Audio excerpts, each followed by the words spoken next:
Hello, community. I'm Eddie of Jaguar Games, and joining me today is founder Javier Rayon and our incredible guest, Ximena Baltazar from Twitch.com. Welcome, Ximena. Thank you so much for accepting the invitation to our web show and podcast. Hi, thank you for the invitation. It's Yeah. a crazy life, and thank you, Eddie, for making this happen, because actually Ximena and I were both in Mexico City, but you can correct me if I'm wrong, Ximena. Sometimes even the industry here in Mexico City is so fragmented. So we have to absolutely talk about how Eddie in Finland actually connected two people here in Mexico City. Totally. Like we don't even know each other, but he's from the another part of the world connecting us. Well, that's the thing about Latinos, right? We're always like Make very things happen. yeah, making things Absolutely. happen, and that's exactly what our web show and podcast is about. Because we believe our crazy plan as Jaguar Games is that games can be better. You know, like if we tell better stories, and for better stories, we need like fresh characters, fresh story worlds, and so on. So Latinos here, I believe, like we have an opportunity, right? We have a shot at this, not only from a design Absolutely. perspective, but from a cultural and a teamwork perspective, you know. And we're Yeah. chatting like today about like the potential that we can have in gaming industry as Latinos. Yeah, totally. So in that sense, maybe we can tackle some of the big challenges, big questions. I know, Eddie, that you prepared some interesting ones, right?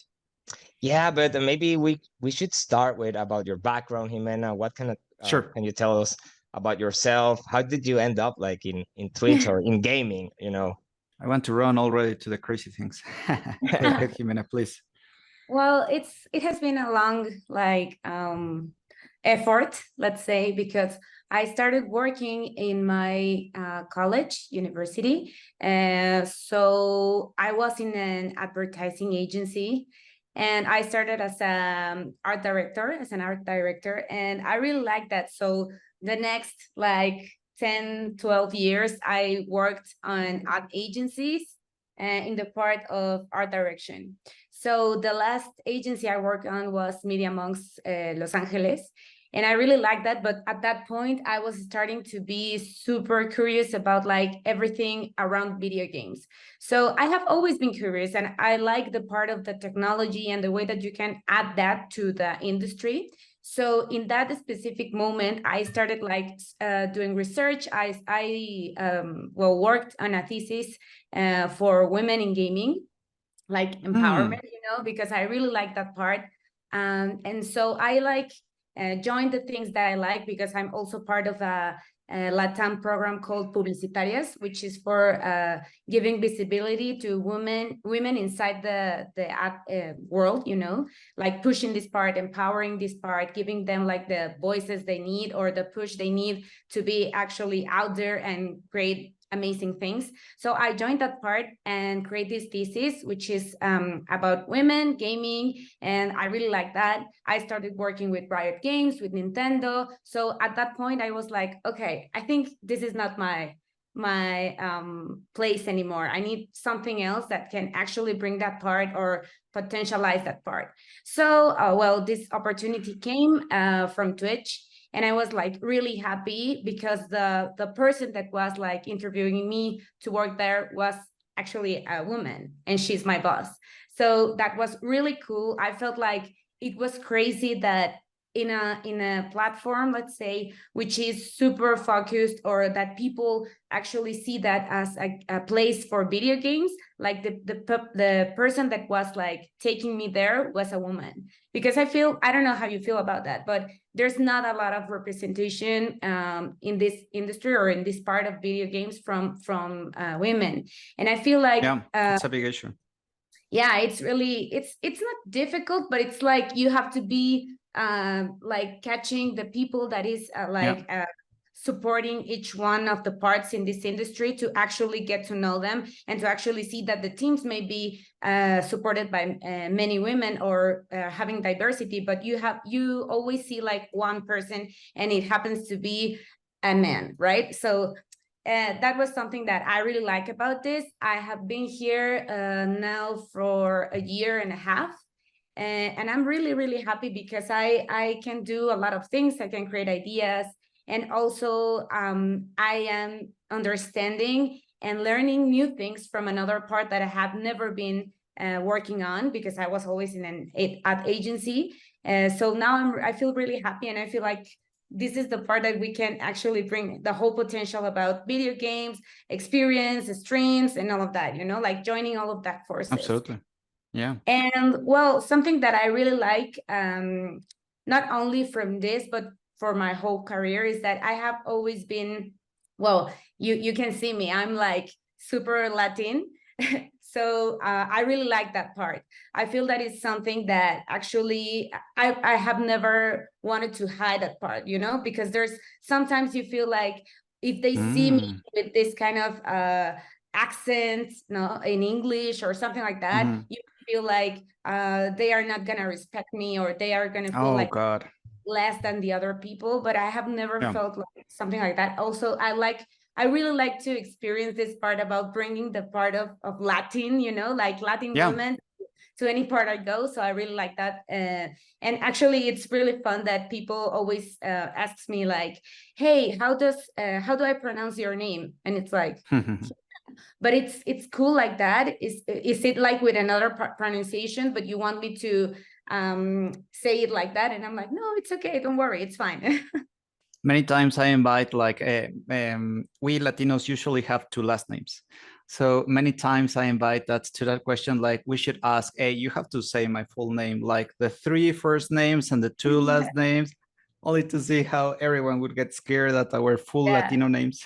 Yeah, they're not gonna make it. It's just like difficult. Yeah, I love it. I love it. You know, reflecting a little bit on that, it's really curious that you mentioned that, because well, my family is from all over the world, but I was born in El Salvador, so I'm Latino. But like I only have one name and two last names. Also, most people in my family have like 3 names and 2 last names, and it's crazy. And I'm the only one that has like one name. And some people just ask me, what's your second and third name? And I'm like, I was only given one. It's like, it's really curious. Like, sorry, from a Latin perspective, you're always expected to have like that's at least strange. 2, right? Like novels, right? Like these dramas, and they expect us to have like this whole long, super dramatic names. Yeah. I always compare it to Game of Thrones, to, you know, the Targaryen family, that they have these more complex names like Daenerys Targaryen. I really like that our names tell a story, each of our names, for everyone. And in the case of, in this case, Mexicans, but Brazilians also have their special side, is that we don't forget our mothers, right? By including our last name of our mothers. Actually, with Brazilians, it's actually the opposite, that the first last name is the mother's last name, instead of like ours, that it is the father's last name. So I really enjoyed that we continue with our crazy, complex, full Latino names. family complex. Absolutely. You know, you said I was listening to you, and you mentioned something that really resonated with me, because it's something that well, I'm studying here a PhD in Finland, and it's about gaming or game related issues, and it's something that I always talk with my peers and colleagues about, the topic of representation, diversity, inclusion in the industry, but not only in gaming, but in entertainment in general, you know. And it's you mentioned that it is fairly common that, like, in entertainment or gaming, it is like a hard pill to swallow, or like a topic that is heated or controversial, but it is said that it's like very male dominated, you know, and all of that. And I really love that you said that at Twitch you were interviewed by a woman, and that there are like some initiatives that people are doing in this. Actually, I don't know if you know the Latinx in Gaming. That's like an NGO that's about like Latinx representation, women in gaming, and all of those. And I think that it's the industry is getting better and better every day with these topics. But I have to ask, like, is there like any, because you mentioned this, and it's something that we wanted to discuss. Like, are there any specific challenges or barriers that you have faced, or that you think that Latino people have faced, like in the industry, like getting in, or maybe how can they overcome these obstacles, or what can other learns, like from your experience, or from experience that people that have made it and are like Latino, on people that are not like the ideal type in gaming? Yeah, totally. Well, I feel like I don't know how well, not right now, but I feel like maybe a couple of years ago there was always obstacles that we faced, like from being from Latin America, like these stereotypes you have around, like he may not, or she may be not that good, or not so prepared, like if you take someone from United States or Europe or whatever it is. But I feel like right now we are working in something like the whole industry around not facing that anymore, because I feel like they have been seeing that there's a lot of people here with so much talent that they can work in these things. Like I feel sometimes maybe because I'm a woman, and sometimes it has been hard for me to like have these spaces of visibility or something like that, or also pushing to other people. And if you add that part, like I'm a Latin woman, like all of these things add just a lot of different obstacles or problems or difficulties that you can have.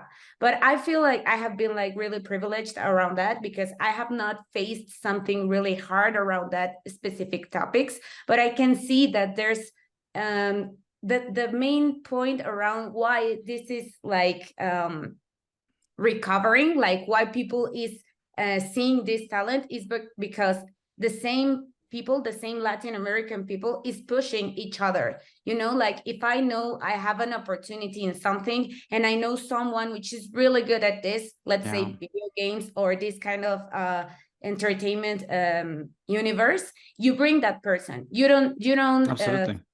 yeah, it's like we push each other. We are like, we are not, We're helping each I feel other. like this may be a little naive if you want to tell it that part, but I feel like we support each other. Like we really want Latin American culture to be on the spotlight, to see that we have a lot of potential and that we know about entertainment, technology, video games. And right now I feel like Mexico is in this kind of a spot around, like we are in a hot moment. We're like this I don't know, like people is super happy around being in Mexico. So I feel like using that in our advantage, we can actually bring this talent and support each other and see the whole things that are happening. Like, can you hear that? That's so Mexican.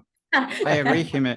So that's why I appreciate a lot that you made the time, that Eddie made this possible, because right now I believe that we're in this threshold, in this opportunity. And I always invite people to think that tragically, this opportunity may not repeat itself. Like next year, something else could be hot. Like, I don't know, we have African teammates, but let's say Africa is hotter next year and investment is limited. Views are limited. So we're constantly, tragically, competing for what is interesting in the market. And we have to seize that at this moment. Fortunately, Latinos are interesting. There's more demand, I believe, than contents that represent Latinos in an exciting way. And I always invite this because, fortunately, the three of us here are, I believe, specialized people in the game industry. But in contrast with consumers, if you go out to the street with Latino gamers and you ask them, hey, how important is representation for you? Many of them will be like, what's that? Yeah, they don't even know what is. Absolutely. So we always have to have this in mind, because our conversation, I believe, can fortunately bring the two of them together. Myself, as the founder of our studio, naturally, I'm always chasing for something that will resonate with players. If I come up with the more interesting story, but it's only something that resonates only with myself or with our team, well, there are no views, there are no sales, there's not a second game.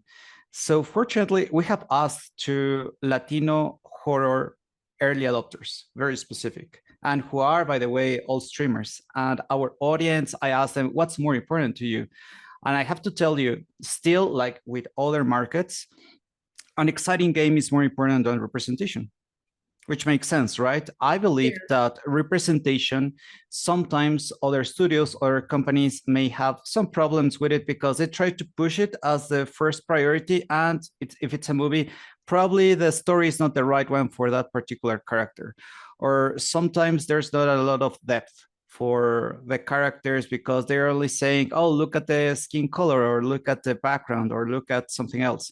So in that sense, I wonder, making use of your experience with various parts of the industry, have you noticed that potentially something is fortunately breaching this gap between consumers and the industry that is not the usual way that other companies are doing, by showing more female characters, female protagonists with a particular characteristic?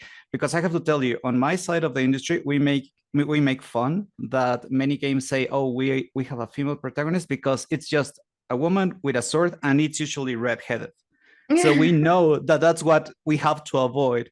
I don't know if on your side you've noticed a trend as well. Yeah, I feel like, well, what you're saying is super interesting, because sometimes I feel like what you're talking about, like industries telling, yeah, we know about diversity, or we know about inclusion, right? And they show us like this character, like super sexy, super hot around a women, and it's like, okay, now you got it, so we are representing you, so we are cool. And it's like, oh, mission accomplished. yeah, No, it's like you don't even understand what we're talking about when we are talking about like this part of diversity or inclusion, or bringing these specific topics into an industry, you know, or a place, a working place, let's say. So something that I have seen is like there's a lot of people, and also like in these new generations, which is something that I really like, they really don't care about like which character they're gonna use inside a video game. Maybe our generations are more like into, if I see a character that which is a woman, I'm gonna pick it because I'm a woman. So it's like I'm gonna use it, right? So new generations are like, I don't care if it's a woman or a bear or whatever it is. If I like it, I'm gonna use it. And if I like the colors, or if I like changing the skin, or maybe it's because I can't, which is something that I think you have seen, but it's super cool around like video games or also streaming. It's like, if people want to be something or want to impact in another way, they choose other kind of characters because it's the way that they feel like this kind of freedom inside the video games. It's like, maybe I'm 24/7 into an office work, which is like super serious, and I have to wear a tie, or I have to wear heels. And then when I go into the video games, I choose this character which has like the most impactful outfit and the hair of colors and like all of these characteristics that are going to be like, here I can be whatever I want. So that's something that I really like about video games. And also the way like these specific new generations are like creating this whole universe. I don't know if you have seen like these parties around like VR chats or VTubers. It's cool to see like how people imagine themselves in this universe, you know, like in this, you can tell like meta universe or whatever it is, like this virtual reality or this virtual experience.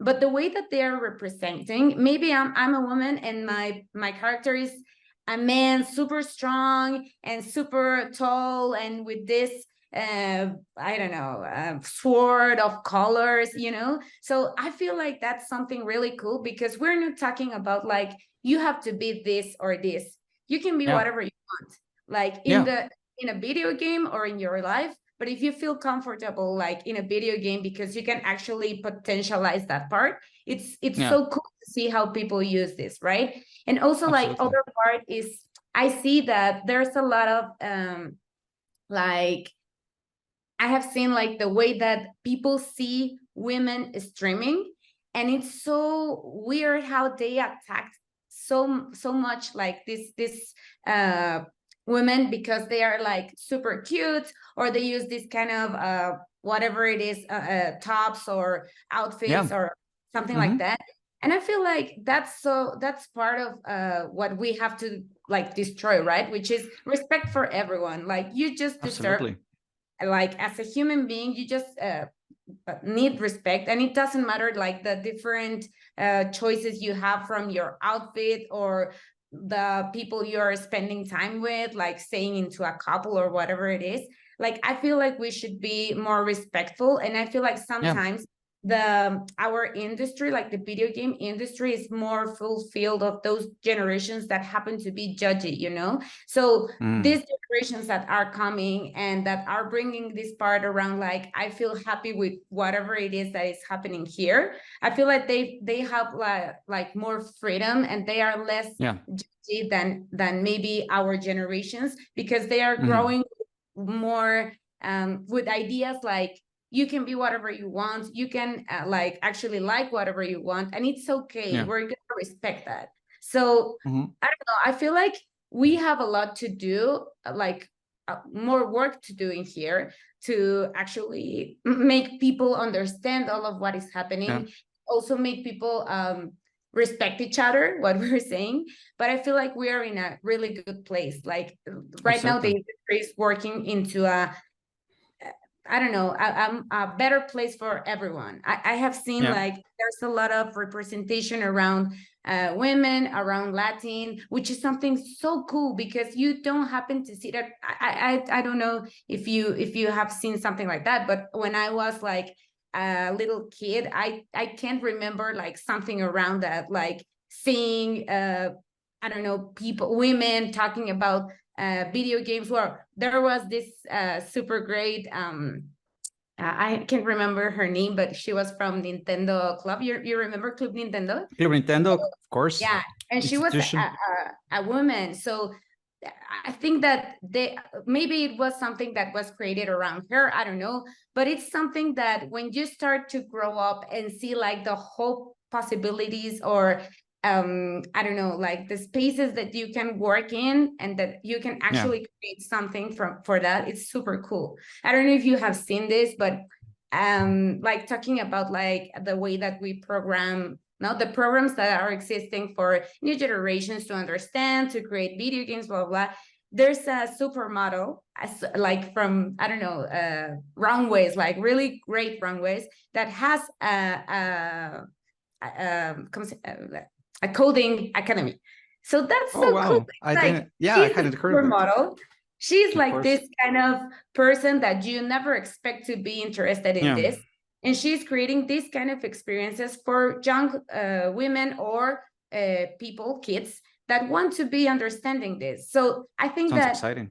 Yeah, the more that we create these spaces for people to actually just be here and understand and like this kind of experiences, the more we're gonna be having like this kind of inclusion or diversity inside the same industry. And I have the impression that these examples that you gave, very specific tactics, strategies, are so necessary, because right now, fortunately, there's too many options. So let's assume that I had a daughter and that she wanted to learn how to program. I will remember what you said. I would ask her potentially, hey, have you heard of this model, blah, blah, blah, in contrast with 20 options for learning how to program. So games are constantly facing these kinds of challenges, that there's always another game, there's always another streamer, there's always another option. So that's why I believe it helps a lot being very specific based on our audience needs, based on what they are looking for. So in that sense, something that they have told us, Latino early adopters, streamers of horror, super specific, is that fortunately they know that there's a big audience who is interested in games and who are Spanish speakers, who are Latinos. But what they struggle a lot with, according to them, is that usually they cannot grow their audience. They don't know how to do it. And I always invite our team and our streamers to find what makes them special. But naturally, the more specific the tactic, the strategy, the better. Because, for example, in my case, I know that it helps a lot, for example, making use of the fact that you're Mexican, that our protagonist is Malinche. So the most controversial woman in Mexican history. So when people Google Malinche, Xicoténcatl the Young, some of our characters, fortunately, our game comes up. So it's a natural strength and we're leaning more into that. But algorithms are constantly changing. In your case, I wonder, have you noticed that Latinos on Twitch today specifically do better if they do X, Y, or Z? Is there a particular tactic that you've noticed? Well, right now, I don't know if you have seen that, but there's a boom inside like the Spanish-speaking streamers. Exactly. Like it's it's our time. The top streamers are Spanish speaking, right? Yeah. I have the impression that it's number 2, right? Language in the whole of Twitch at the moment. Yeah, Spanish. I mean, the main star of the platform right now is Ibai. You know, so he's not Latin, but he represents this part around like speaking Spanish, which is something that we haven't seen like ever before, I feel.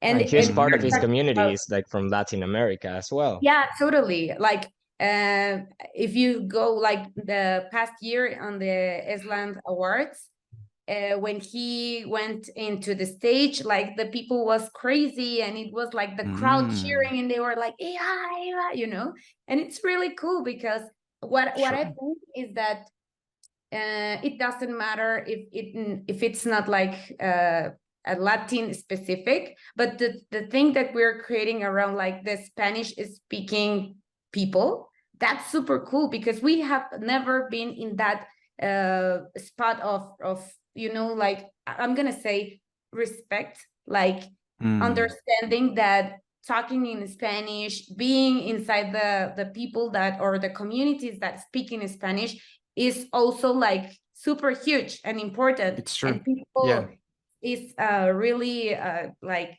capable of doing anything they want, you know, like it's this kind of things around when someone, I don't know if you have seen those memes, but it's like if someone makes fun around like how do you speak in English, remember that he can speak in Spanish, so you're doing it for them to understand you, right? So I feel like with this boom inside the platform is something that actually gives like the whole Spanish speaking streamers a super punch inside of this, you know, like now it is true this in the sense a trend fortunately inside Twitch, but now thinking as a streamer, like you're an individual who is streaming, let's assume that fortunately you are constant enough, like the basics, like you have a good setup, you interact with your audience fortunately.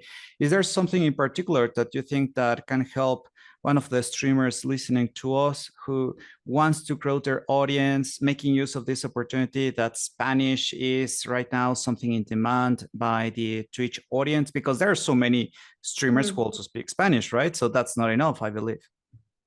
I feel maybe to like build upon that question. No, sorry to interrupt, but like because it is related. I was thinking of something like that, but like have you observed like any positive trends or shifts like in recent years regarding like representation and opportunities for Latinos like in this gaming space, like in streaming, you know, and if there's like a positive trend or shift that you have noticed, like how can we continue, you know, to build upon these like advancements? Yeah, well, I feel like right now it's like I was saying, it's the hottest moment to speak in Spanish. So like I feel like right now we have like this on our side, like if you're Latin and you start like streaming, you're gonna do it great. But something that it's super important to remember is that if you see like the huge streamers, like top streamers, they have this part. I don't know if only streamers, like influencers in general, like they have like this like great interaction with their communities around being original, around being authentic. Like the more authentic they are, people like catch them and really like them and are like, oh my God, I'm so happy and he's so fun or she's so fun, you know, like that's something really important. Like I feel like in this generation of entertainment, like the way that we are consuming it, which is like live, because we have live on TikTok, we have live on Instagram, we have a streaming, like, which happens to be something really huge inside Twitch, but we also have other platforms that actually bring streaming, right? So this whole content that we're having, which is like live specific, I feel like the more authentic you are, the more you're gonna be doing great with the audience, because it's something that they like. They are not like thinking about, oh, that is not so well done. Like it's talking about like production. Like if you don't have like this whole background, yeah, they obviously they're gonna like the setup around the streamers or something like that. But if you go out and create something or start like giving your community this kind of I don't know, let's say which way should I go, right or left? And they are like, oh, go right, and then you go right. It's more like just hearing them, because I feel like that's the specific thing that it's gonna be connecting you with your audience and like giving them this whole experience. Like we are in the same specific space or virtual space, which is something that I was talking to a friend and we were talking about is this kind of new fame, like close fame, you know, like you feel like when you saw I don't know, I'm gonna put whatever it is, but an example around this which is I don't know, an entertainment star, Katy Perry, right? You see Katy Perry and you don't even get to think about one day I could be talking to her or having an interaction with her or whatever it is. Maybe when the different I don't know, social networks started to bring up like Twitter or something like that, you could be having the opportunity to talk to her or sending a message to her. Even if she didn't even look at that, you could do that. But right now we're in the moment that the fame can be close to you, because you're seeing this person which is like really cool, really huge, you like that, you like their content, and you can actually talk to them, like and receive an interaction from them. You don't have to wait to see if they I don't know, answer to your different tweets or whatever it is, or messages or blah blah blah. They are interacting in the same moment. So I feel like that's something that that it's good, that it's super cool around this kind of entertainment. And what you were telling me or talking to me about is, I feel like right now we should be embracing the part around talking in Spanish, around being in this side of the people that is part of the Spanish speaking, and we should be like exploding that, you know, like actually like trying to make it like the most important thing around like your content, let's say. Because I feel like also something is when we think about like the way that people is seeing Mexico, that's my cat. If you see that door moving, it's my cat. Okay, so it's a ghost. Yeah, it's a ghost. If you see like the way that people always talk about like the Spanish communities or the Latin communities, is always like something around they deserve it because we are doing inclusion, right? Like they think that if they add someone which is from Latin America or something like that, they are just like checking, right? It's like a checkbox. So we now have a woman, okay, and now we have someone from Latin America, check. And check. We don't need that. We just need them to see our talent. So I feel like there's a lot of talent and there's a lot of potential in here. And the only thing that we're going to be like exploding a little more is that right now we're a trend. So I feel like, and we have to make use of that. Yeah, totally. So in that sense, it is very interesting to hear that you have noticed how streamers, how Latinos want to be famous. And we have to remark this because naturally we're close to the US. So it is obvious for us, but not all players are like that. For example, I've noticed how in France and in other markets, for one, they don't go straight into YouTube, for example. They prefer Dailymotion because that is the French startup back in the day that launched videos for them. They also don't want many of them to be famous because they value far more privacy than fame. It's the opposite here with the Latino market.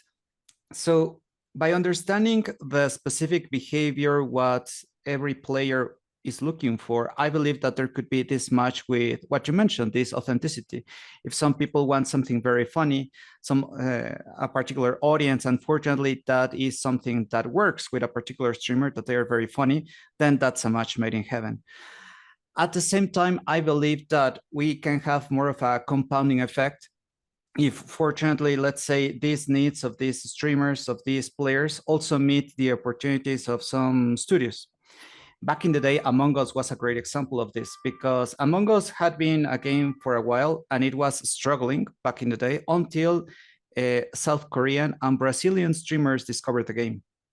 Yeah. So that's when the growth started to happen because streamers would invite other streamers on Twitch for, hey, do you want to play with me? And their audiences would grow. So that was back in the day. In internet years, 2 or 3 years, it's ancient history now. So today, right now, I wonder, do you notice that are there, let's say, particular gaps, particular demands, unfulfilled demands on Twitch that potentially streamers, other game studios, or players can make use of that opportunity? Is there, I don't know, a particular category that there's not enough content, or a particular time slot where, oh, there are a lot of views or people looking for a stream, but there are not enough streamers at that time slot, or events? Does something like that come to your mind? Yeah, well, I feel like if you see the different content that there's like the streamers are creating, they are like super engaged into just chatting or playing video games, you know. But I feel like something which is really huge and also here in Mexico, and we haven't like made it a great boom like in other parts of the world, it's music. Like not and I feel like it's not like something that it's not there, because it is there. Like we have that. And when we can see like there's a lot of content inside of different platforms, which actually brings music into the top, you know? Yeah. But I feel like we can have like this more, like giving it a little more of push here. And because also I know that there's a lot of talent here in Mexico or in the Latin world that brings music like every day. It's their daily. Of course, I always have music all the time, and some of our teammates in Europe, they're like, "How can you be hearing music all the time?" I'm Mexican, yo. I need music all day long. Yeah, but that's true. So you think that if people created content playing an instrument, for example, on Twitch, that it would do well if they are Spanish speakers? Potentially. I feel like you know, I now that you brought that subject and that topic, I just remember. I think that probably you heard the story, Ximena, but I remember, and speaking about spreading positivity on the industry and on like around the world, right? Like using these platforms and Spanish speaking audiences, Latin Americans, people from Europe, and all of that. I just remember this. I think it was a YouTuber, and his name was this kid, 11 years old or 12. That was Tommy 11.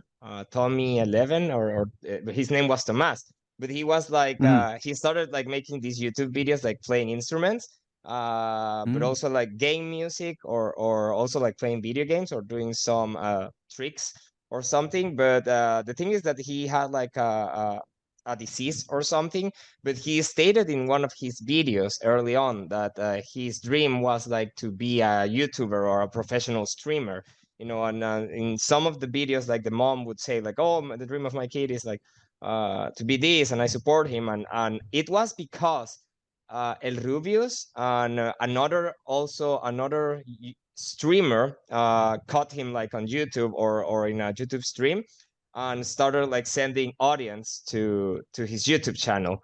And then he grew a massive audience on YouTube, and he was like celebrated like one of the best YouTubers like in the year and everything. But it was like it was a combination of games, talks, jokes, and music as well. But people were interested in this kid.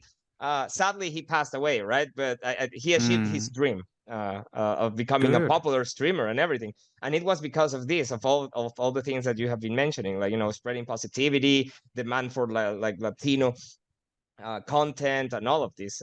And I think that there's still work to be done, but I just had that idea like on my mind as soon as you mentioned that, Javier. Thank you. If you can include the link on the notes on this particular channel, it would be interesting to check it out. Yeah. And you had some thoughts too, Jime, about this? Well, it's only around like I feel what we're saying, right? Which is I feel like the Spanish speaking community in general is making support, like it's supporting each other. Like we are the main characters that are actually bringing talent into visibility, you know, like between each other, we are just doing this because you can see that on influencers, on streamers right now, you know, like we don't even know each other, but we are like trying to make this kind of connections between each other, because that's something so important for us. Like we, this may sound like a romantic movie, but it's something that I truly believe, which is we want to see each other shine. Like we know that if it goes well for you, it's gonna be good for me, because we are in the same page, we are in the same industry, or we are creating this new spaces for the Latin American community. So that's something that I feel it's super interesting around how do we work, or how do we make things go around inside this kind of industries. And not only, as we were mentioning, not only entertainment, but there's a lot of different industries which are like supporting each other, like just to try to make things happen, like, as you were saying in the beginning, right? So I feel like that's happening inside of many different areas, and not only like in the working areas, also in the creative areas. The content creators are obviously supporting each other, and that's something really cool. In that sense, it is very interesting, like you say, Jime, that we have to celebrate that this makes our industry special, how there's still this camaraderie, how we want to help each other. I used to work in another industry. I used to do virtual reality to prevent high-risk incidents in the oil industry with Pemex. So the technology was super interesting, but it was the opposite. Like I couldn't speak freely about what we were doing because it is just a closed industry. People are not sharing, they're not helping each other as much. They were just thinking about who is going to be the next president because I want my next job, and that's it. So that really makes our industry special, and we really have to seize it. But I believe there is a very related obstacle, and that is, let's say, limited time, and that people can be flaky. I'll give you an example. So we presented our game at the Latin American Game Awards, the last ones, at the Equinox Game Awards. And fortunately, there was a lot of interest because our historian at Oxford appeared in the video, Indigenous Descendants, and we showed content of our game. But I did notice, and people told me that the show, the actual awards, there were not that many people. So the show, the ceremony happened in Mexico City, in Roma Norte, which is a fairly centric neighborhood. But even though they invited so many studios, international studios, EA was here from the US and other studios.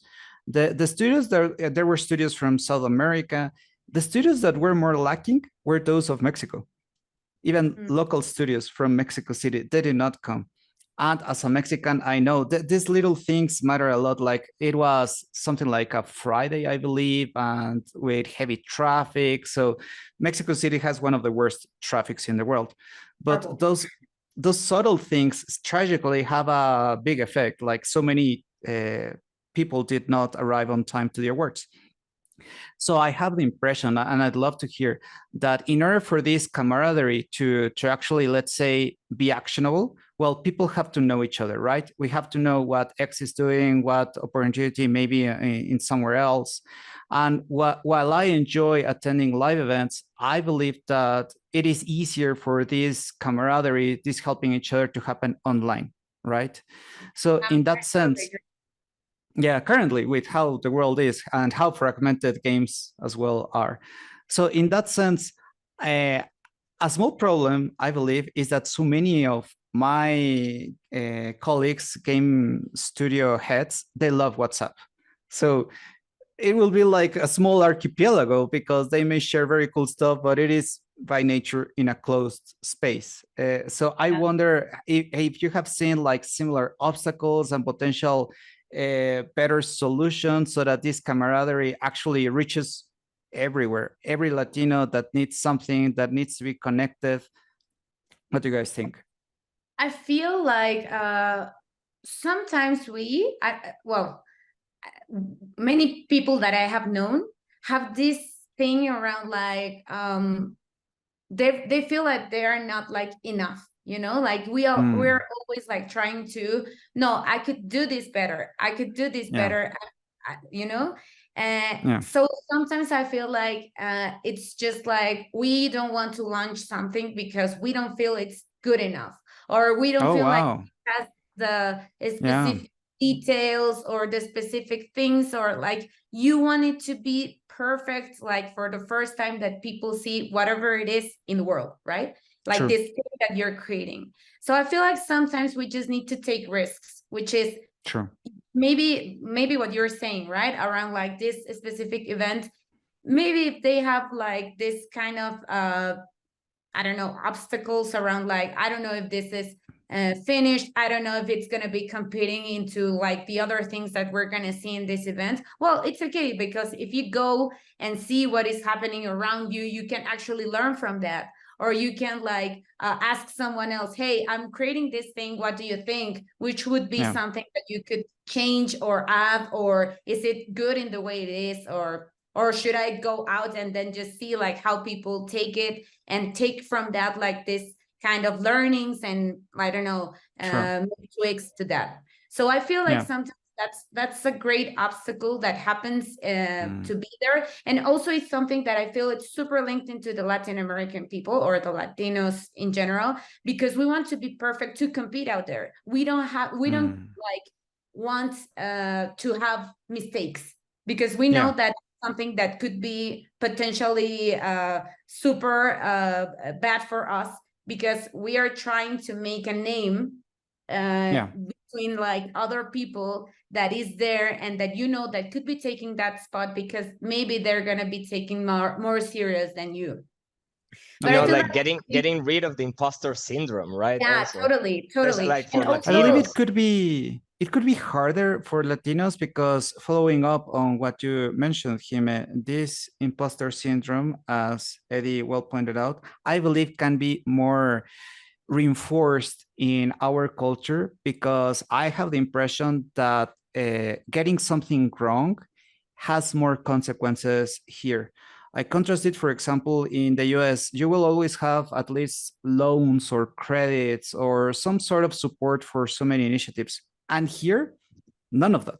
It's your work and that's it, and probably the support of family and friends, but that's it. We have fewer, I believe, options if something goes wrong, right? So I have the impression like that is reinforcing this kind of behavior like you're describing.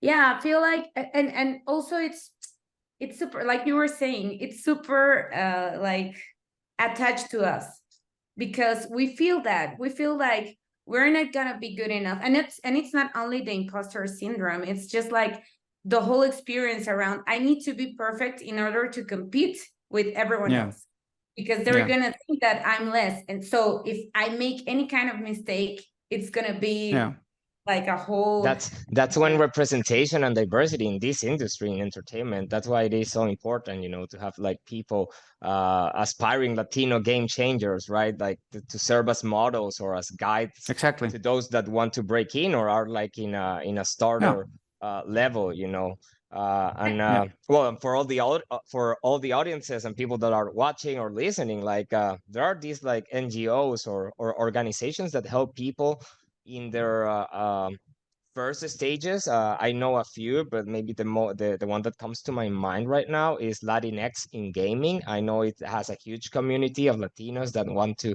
break into the industry, and there are all others as well, IGDA, and all these initiatives, that are helping people get into the industry. But Women in games, really yeah, good. yeah, also that really one. good. And that's something that I was telling you, like publicitarias, which is it's not from video games, but it's something that we work just for like making people actually see their potential, which is based only in Latam. And we are working on that, on like giving women specifically like this kind of whole tools for them to see what they are working, like what they are doing, to potentialize that part, to giving them visibility, which is and it's something really, really cool to see whenever you feel like, oh, maybe there's no more people like me which want to make this or this. You get to like see that kind of spots like publicitarias or Latinos in gaming or women in gaming, and you actually see like there's a whole universe out there struggling the way that you are. So we just need like this specific places for having community and for giving them like this push that we need, Yeah. And in addition to, I believe, having the community, I believe that it helps a lot to make use of the market opportunities, like the forces, because it will be like, fortunately, getting into a spaceship and you just fly off. I always give the example of Halo. Halo originally was going to be released for Mac. Steve Jobs presented Halo for the first time, but Microsoft was struggling. They needed some exclusives, so they gave them Bungie a lot of money, so they switched over from Mac to the Xbox. Steve Jobs hated, naturally, that movement, but Microsoft was desperate, and that's why they made that bet, and it panned out, as we all know. So those kinds of, let's say, market forces, of urgencies, of industries, of companies that are desperate, that's always something that we have to look out for, because they can give you the big push, in addition to naturally doing the actual work. Halo had to be good, no matter how much money, how much exposure Microsoft would give them. So making use of the fact that we are fortunately right now hot, Latinos, that our audience wants to be a star in contrast with others, that there's this camaraderie we have mentioned around the game industry, even other adjacent industries like publicitarias that you were mentioning.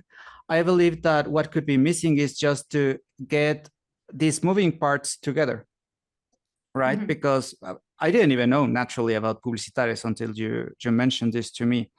And while this is the natural conversation that has to happen in order to discover these opportunities, this podcast, I know that there's just too much noise out there, too much other content, and that this will have some effect, but we need to find a way so that this is sustainable. I love learning from other companies that have tackled similar issues. For example, Disney. Right now, it's obvious for us, oh, Disney, they have so many good companies and IPs, but they actually had to create this kind of factory of stars. You have heard of Disney Channel, right, guys? Yeah. So it's like clockwork, that they would have like per year, like this is a new pop star. And after pop star, then they become, I don't know, they started when they were young, and when they're teens, they pivot to a different kind of more edgy kind of music, and from there to actors, and they would have like this full university almost of, you go from unknown person to rockstar. So in that sense, something that we're wondering is how to give more exposure, like a factory of stars, to fortunately the good streamers or the good games that are out there. I haven't cracked it fully yet, because when we have new content, naturally we give it to our streamers as normal, and they fortunately grow thanks to that.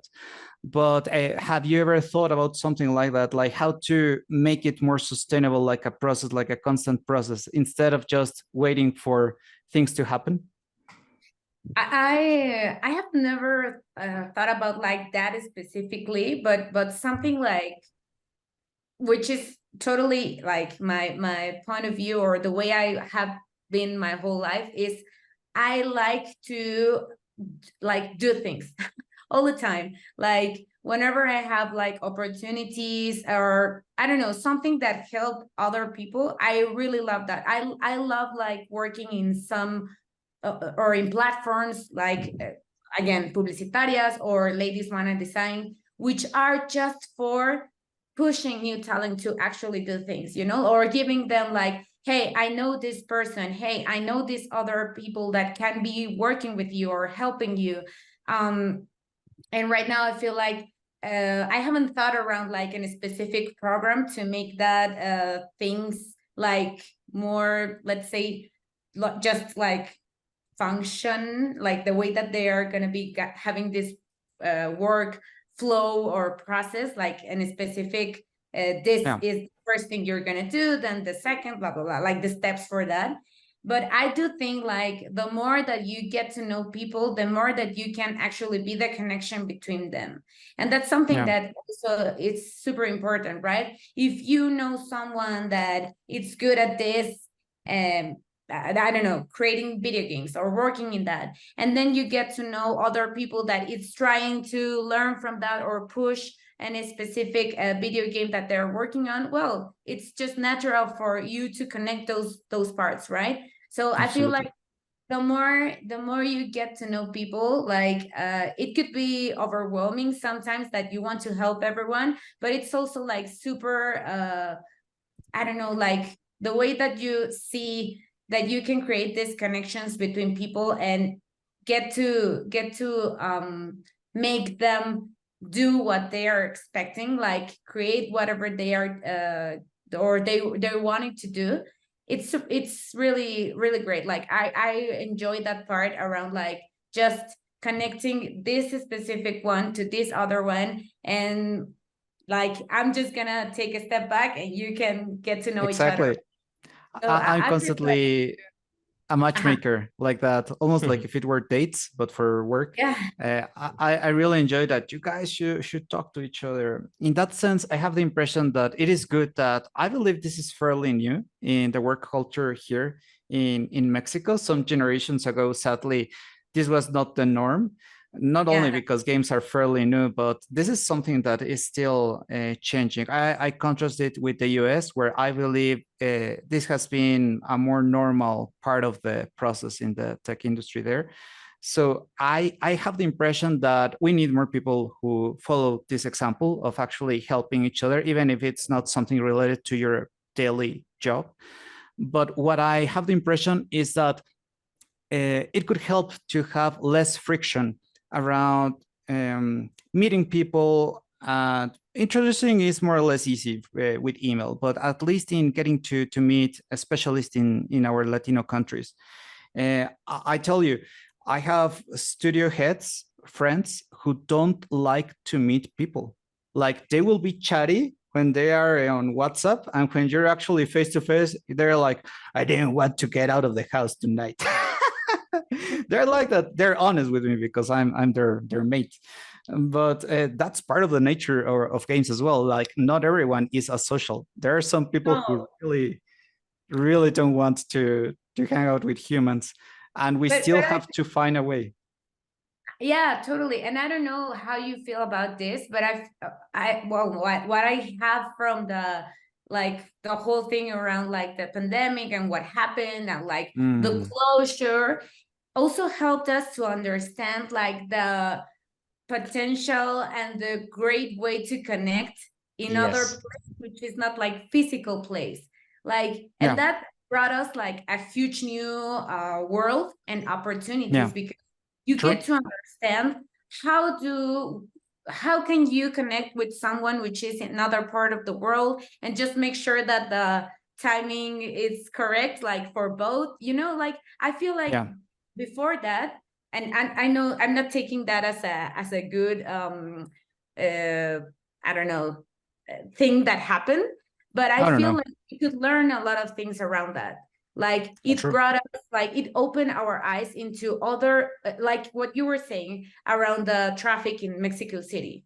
Right now, we have the opportunity to work from our home because some industry started to understand that, okay, why should I be bringing this person every day into the office if they can work from their home? And it's good. Like we had good results. We saw that this Erase the was commuting time and some other like troubles that may arise of people like getting into the actual office, right? Or when coming back to home, because some people like for example, like in America or in USA, when I was working there, like sometimes it takes 2 hours to get to an office, and that's like time that you won't get back, you know, like the commuting Yeah. time should be Yeah. considered as work. That's all that, but that's a hot take sometimes for some people. But something that I like that you were saying is like connecting people, you know. And interestingly enough, that's how I met Javier like a couple of years ago, like during the start of the pandemic, because I think that you were like in a stream about like a historian and in Historian Games Network, right? You remember, Yeah, of Javier? the UK. And Yeah. because Yeah. yeah, because like I'm studying here in Finland. I was studying here, and I'm interested like a lot in historic games. Like so I was like in this conference, but it was online.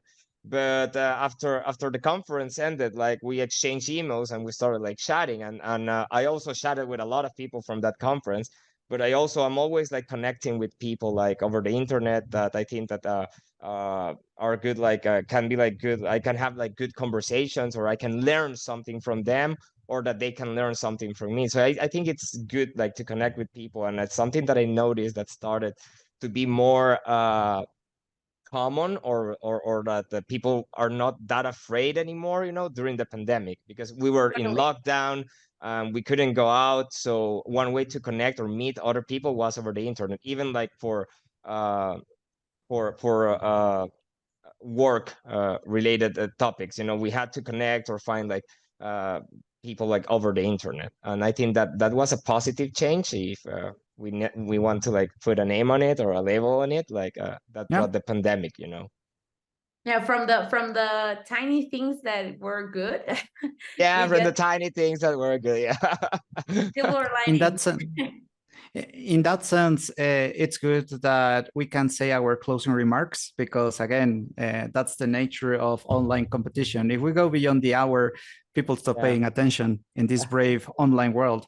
So I really like what you mentioned, Eddie. I believe that in particular, Twitch was very helpful to get again this sense of community, of connection, like you were describing, Jime, because you can have the content. Even some people spoke about Zoom fatigue. You can jump into lots of calls, into lots of messages and connections, but that feels somewhat um, not intimate enough, let's say, in order to be a meaningful connection. So in that sense, I have the sensation that Twitch is very particular in that even though it is naturally a huge website, you do get the sense, no matter if it's big or small, the community, that it is a community, right? So Yeah. we have to continue showing how, fortunately, Latinos are special, making use of the fact that Spanish is now number 2 on the platform. So thank you for joining us, Jime. Any closing remarks on your end? Yeah, any maybe I would like to close just asking like if you have like any advice, or what advice would you give like young Latinos who aspire to become like game changers, you know, in the industry, like any particular skills, mindsets, actions, or that they should focus on to achieve their goals? Well, I think that I have always yes, thought about this, which is we don't have to be like focusing on what we can, or what could be wrong, or what could be a mistake. I feel like you have to take risks and to work or do the things that you believe on, and things will start to work around that. And also, like, well, if anyone has any kind of questions, or they want to have any kind of guidance, well, you have the both, like the three of us in here can work and give them advice or learnings or whatever it is. But I feel like the worst thing that we can do is like not doing something just because we're afraid of that. There's a meme also, because I love memes, which says like, I love if memes. you're afraid of, yes, memes are the best. Connecting people. Yeah, it's connections. Those are insights for us. Yeah, marketing, right? Am I right? So it says like, if you're afraid of something, you just have to do that, like being afraid. And it's I feel like that's something super interesting, because sometimes we just feel like if we are not totally and super capable around something, we are not gonna do that. And you don't stop to think, right, like, okay, I can learn in the process of that. I can understand like the way it's gonna be happening when I'm actually there. Or like, I don't know, like sometimes I feel like there's a lot of different obstacles for us, and we are not gonna be able to like go through that. And you have to understand that it's something, nothing is gonna be super easy.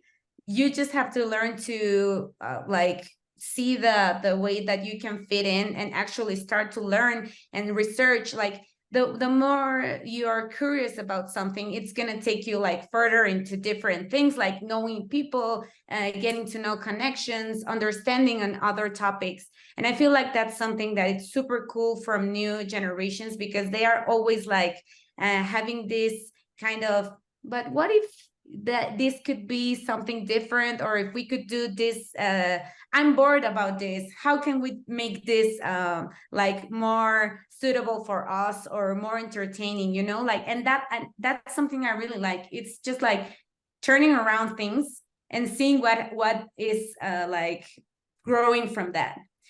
Which is something that maybe we are afraid of, because we know that things are like this, and those can be changed.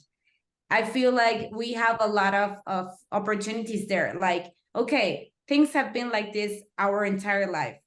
Do we like that? Or do we feel like we could be doing something else, or changing that in a way that could be like bringing joy for everyone, you know? Yeah. In that sense, I always invite people to think our countries as big opportunities, because if you ask any Latino, hey, are you happy with how things are? Most of them will say no. Yeah. We're naturally always wanting to improve our conditions, our environment. Yeah, we're not living on Liechtenstein here. But that's also something, I mean, it's not that we need to settle down from what is happening or whatever it is, but there's a lot of creativity and spark, Exactly. and like genius persons that are, or Yeah, people there's that always is, this spark. yeah, then that is just thinking about like, okay, if this is not working for me, how could I change this? How could this Yeah. be different? Like, how can I bring an opportunity or bring a solution from this? So I feel like Exactly. that is something that we can actually embrace, and give the I don't know, like the whole I don't know, like we just have to be taking that and working from that. Like, this is our point, Absolutely. like our starting point. How can we develop this and make it a whole process, or a whole thing for a new opportunity for us? Yeah, I agree. So with this positive spirit, I thank everyone for listening to Latino Game Changers. Don't forget to hit like, subscribe, and wait for the next episode. It will be also an interesting one. Thank you so much, Jime, for joining us today. Thank you And for your Eddie, for insights, making this Ximena. happen. Thank you both for the invitation. See you around.